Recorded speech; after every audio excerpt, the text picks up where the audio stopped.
Ladies and gentlemen, please, Reverend Beverley Strutt.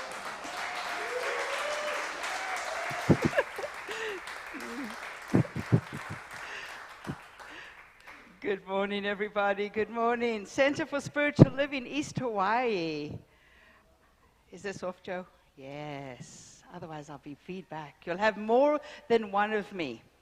We do not need that. Thank you, Doc, for that wonderful song. Least we remember that today is actually Palm Sunday. And I think I'm tick-tocking away, Joe. There we go. All right. That sounds better. Yeah? No, not at all. How about there? You good? All right. Because I have so much to say today. You guys have been asking about Dancing with the Donkey. I have no clue what they wanted. Come on. Am I going to make something up? Absolutely.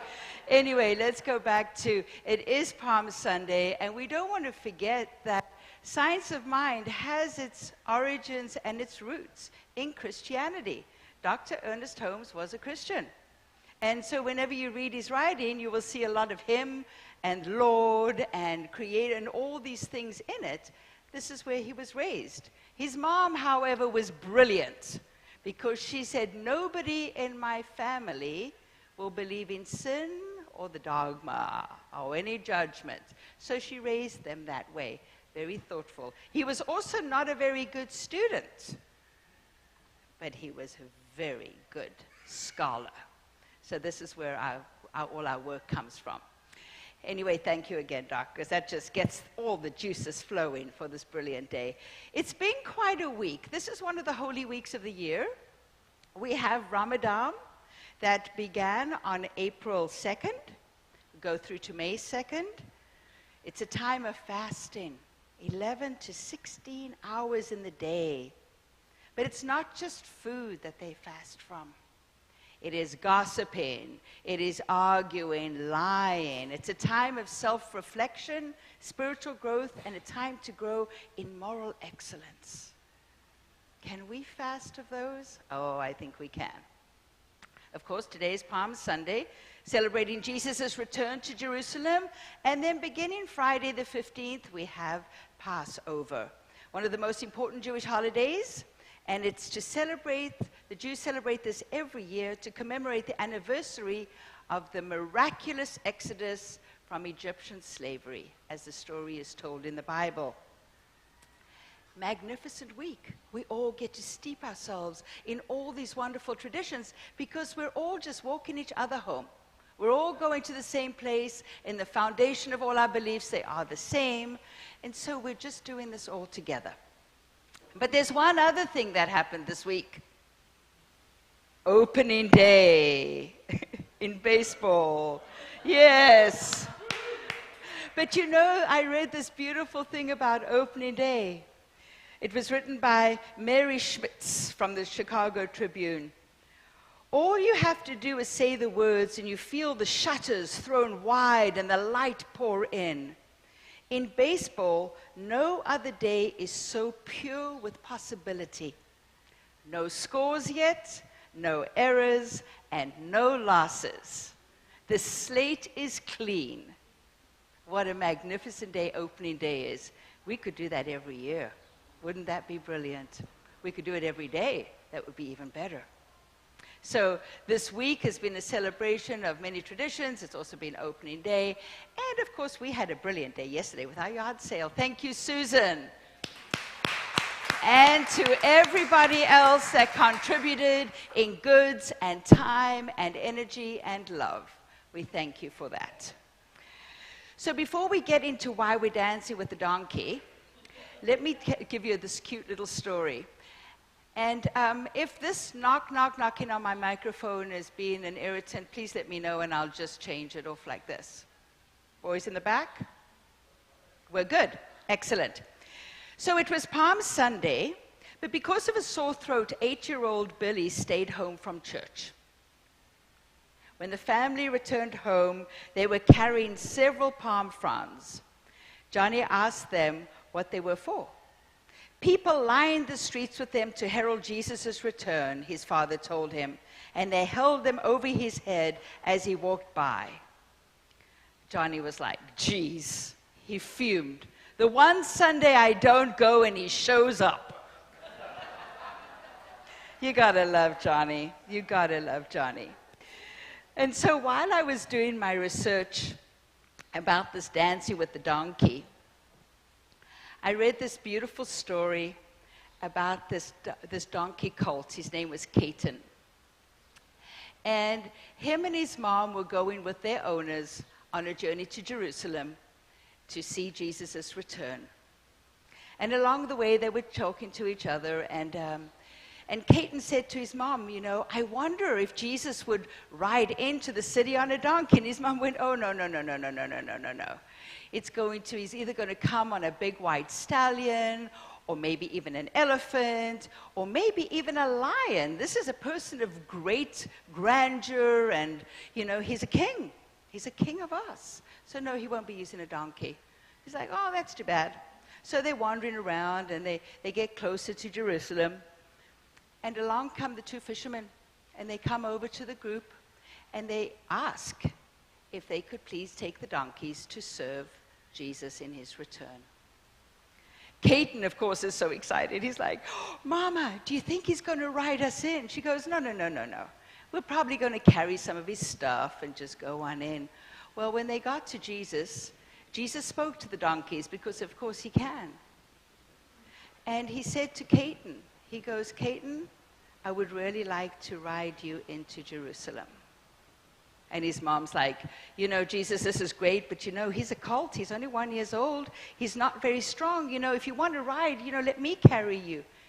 He goes, Mom, I understand your fear. He goes, but I wouldn't ask Caton if I didn't already know that he was strong enough to do this. So what we have here is a young donkey, a young colt that gets to carry Jesus in to Jerusalem.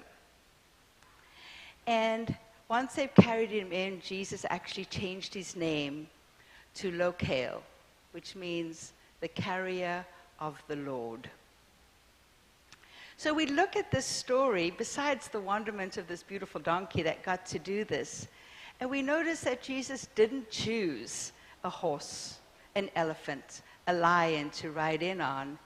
He chose a donkey, a humble creature, something that was modest, something that didn't represent any aggression. And Gary Zukov says this, humbleness, forgiveness, clarity, and love are the foundations of authentic power.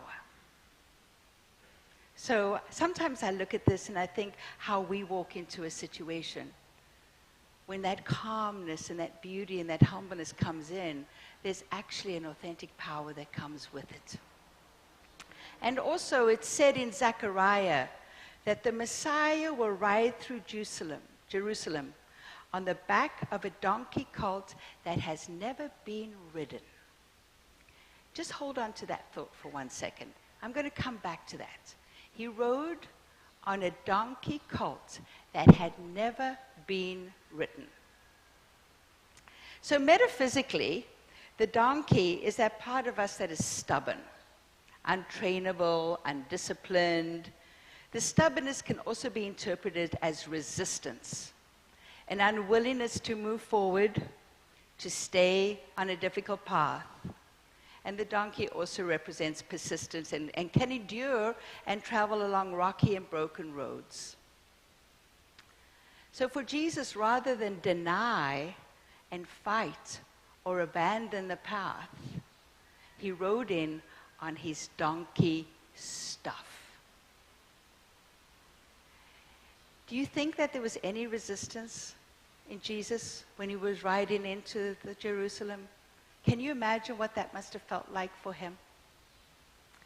But he rode on a donkey that had never been ridden. He was riding this specific feeling of resistance for the first time. It had never been ridden before. This had never been felt before. This whole idea of what he was doing and going into was brand new, like the baby colt. It was the first time that this resistance or this fear or this actual giving up of oneself was happening with him. He chose the donkey that had never been ridden before. It represented everything that he was experiencing for the very first time. So let's go back. Let's go back. What was happening right before Jesus rode into Jerusalem? There's this beautiful saying. He said, there was a moment in the life of the master teacher when all of his longing, all of his faith, and all of his commitment was synthesized into a single action. Jesus stood at the top of a hill overlooking the city, which had been his home. And with great intention, he made a move that would take him to his death. He also made this move that would influence countless lives. He stood at this mountain at the top of the hill, looking over the city. But where had he come from? He had just spent 40 days and 40 nights in the desert. 40 days and 40 nights. Why was he in the desert? Well, he had to get out of Dodge. These people were not happy with him. He had to get out, and he got out into the desert. And there's lots of other parts of that whole story with these fasting, getting rid of all the stuff. But basically, he spent 40 days and 40 nights in reflection. In reflection. Have you ever spent an hour in meditation? Yeah. 40 days and 40 nights he spent to get himself right, to understand what he was doing, to set his intentions. Now, the 40 days and 40 nights, or the word 40 in the Bible, it symbolizes a lot of stuff. For the 40 days and 40 nights, a time of testing and trial, and then finally triumph. It's the idea of completeness, of balance. And we also look at it, there's a whole piece on 40 days and 40 nights being the four square, where the width and the breadth and the height are all equal. It's the balance. So he came through that. But he knew he was going to return to Jerusalem, so it was very, very intentional. It was extremely intentional. All his actions, he's watching, he's looking over, he's knowing what he is walking into. Garrison Keillor said this: Jesus rode into Jerusalem and was greeted with applause and palms. People thought that he'd come to overthrow the Romans, but no, he had come to change them. And if we look back on all that we saw, everything from that point in time changed everything. The whole idea about spirituality, the whole idea about what it is for us to do and how to do, and to have an example of somebody who was going to set great intentions, get clear and come in. And that's what we're going to talk a little bit more about today. Because we can all read the story and we can do our interpretation. We're going to go back a bit and look at the power of the intentions that Jesus set. Howard Thurman says this about our intentions belonging to us. They come full-blown out of the world in which we work and hope and carry on. They are not imposters. They are not foreign elements invading our world like some solitary comet from the outer reaches of space. No, our intentions are our spirit, the vital part of us. They become for us the bearers of new possibility, the enlarged horizon, and the great hope. Even as they romp amongst the galaxies, they come back to their place in our lives, bringing with them the radiance of far heights, and given to all our days the lift and the magic of the stars. These are our intentions. This is the power of our intentions. So what do you think Jesus' intentions were? What do you think he came up with when he was out there? What did he see in Jerusalem and the people? What did he want to create the change in? Well, he wanted that others would know the truth that would set them free. Now, all of this stuff that I'm saying is all interpretation of everything that we've read and seen. What do we really know? We only know from stories. And so we put the pieces together. So we go along with it because spiritually it lifts us up. He knew the depth of the human heart and soul, and that we were so much more than mortals trying to eke out a comfortable life here on earth. And he knew that people need to see a model for one who lives in the light. So he became that great example. We speak so often of Jesus as not the exception, but the example of the great life. And he showed us how to attain the same spiritual brightness. In the face of ignorance, superstition, and persecution, he boldly proclaimed, "I am the light of the world." And he would stand heart to heart with others and say, "And so are you. Let your light shine, that all may see your good works and glorify the Spirit within you." I am the light of the world, and so are you. And you, and you, and you, and you, and you, and you, and you, and you, and every single one of you.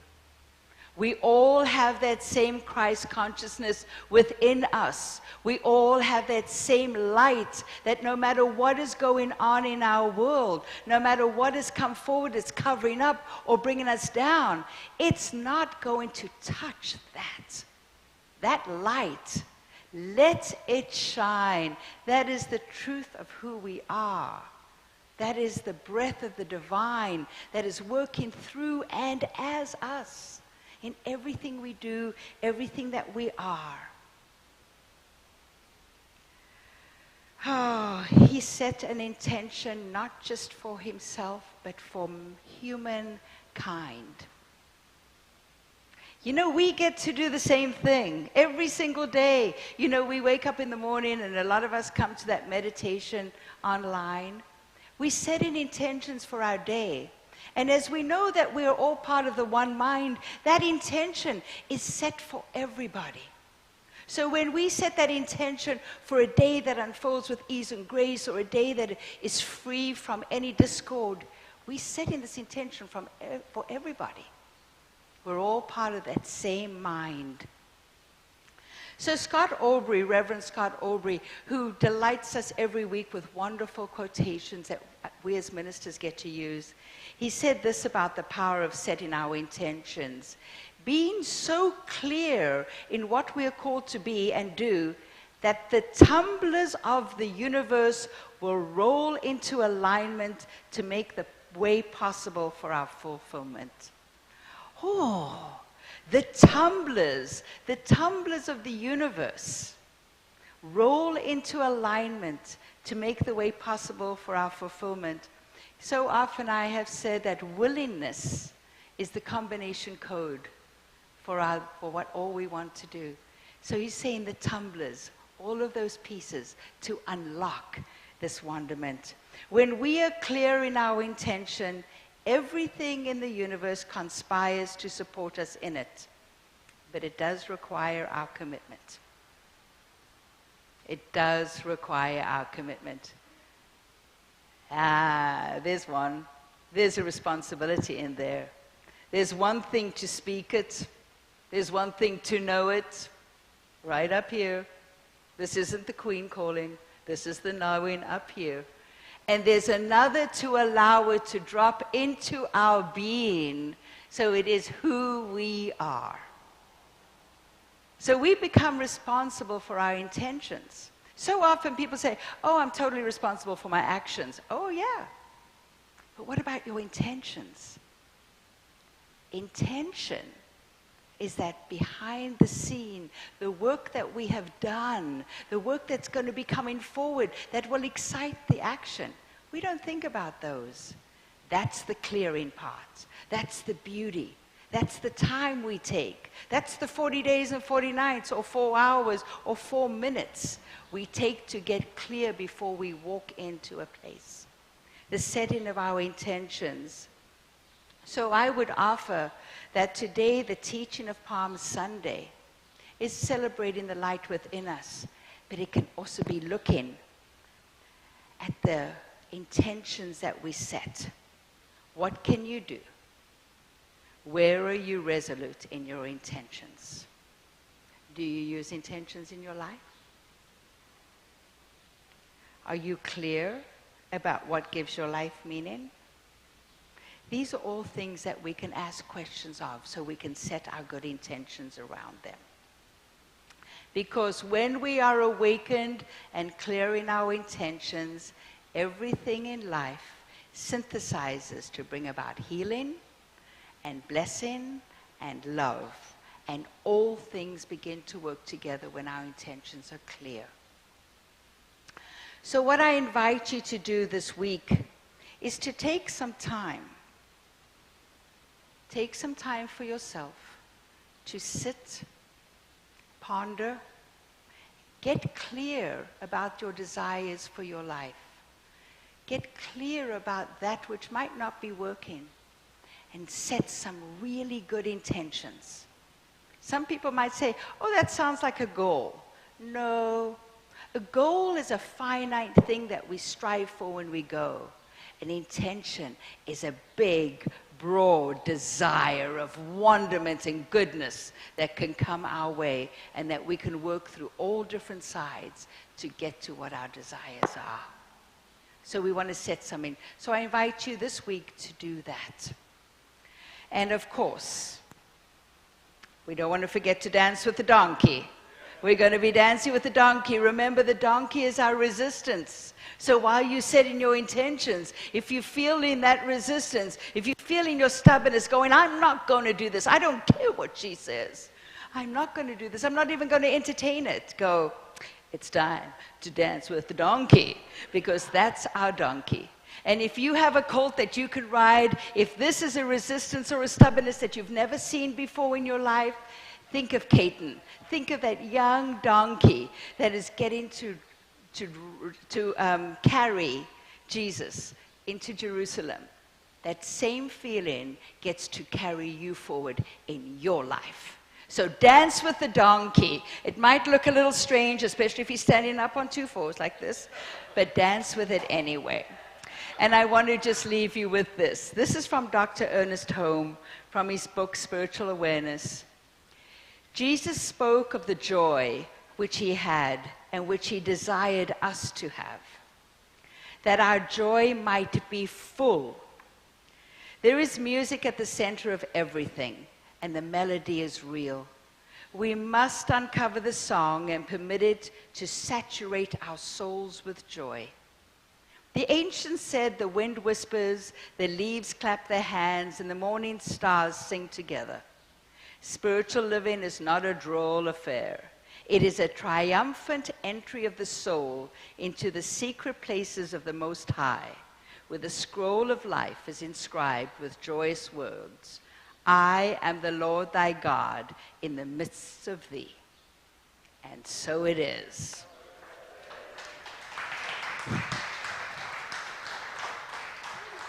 All right, let's just take this to prayer.